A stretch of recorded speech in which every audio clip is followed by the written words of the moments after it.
Okay, so the motor's out of patrol. I pulled it out last night. Come out pretty easy.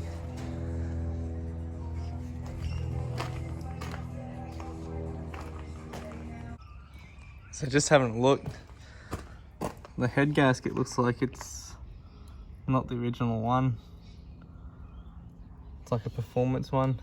Apparently this motor has ARP head studs too, so someone spent a bit of money on it.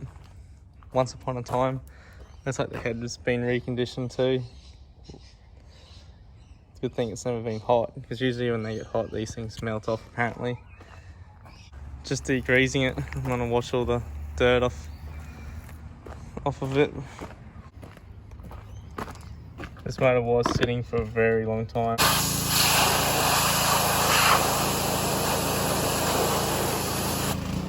Okay, so we're on the engine stand. I'll pull the sump off and we'll see what's inside this Noki motor.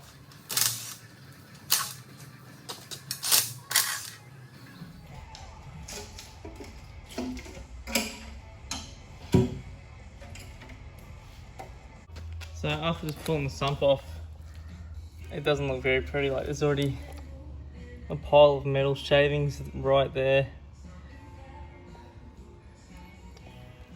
Just metal through everything. Right at the bottom looks like gunky metal. Something is very, very wrong. But we'll keep pulling it all apart and find out exactly what. So I haven't even pulled anything apart yet. I got this breaker bar on the crank and I just thought I'd wind it over and see what would happen. And I wound it over and yeah. I think this might have something to do with it.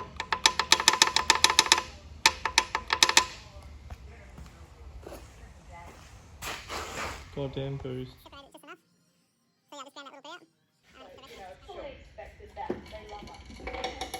So it does not look good at all. So number 2 was totally stuffed, spun. There's the other half of it there. There was actually just no bearing at all. The crankshaft's over here. There's number 2 there. So there's still some bearing there, but that's it. That's all that's left.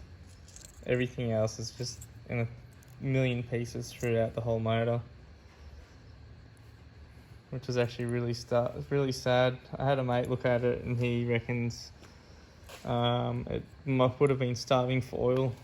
Oil pressure must have been really low, because every single bearing is just scored or scratched, or everything has damage. Like everything has been just hot from starvation of oil basically. So it's pretty disappointing. I was hoping to get away with whacking that spare crankshaft I had into here, but obviously the damage is too far. I'd have to pull this head off and pull the pistons out. I have to get a new con rod. This one's worn down a fair bit. So I could do that, but I have another motor sitting in the corner of the shed over here. That's the Skyline motor.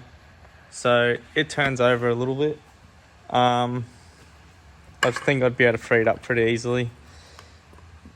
Like, it's not totally seized, it's just probably just because it's been sitting for so long. But yeah, the VL motor that I pulled apart and got the crank out of, that motor was proper seized. It's like, it had water sitting in the pistons for a very long time.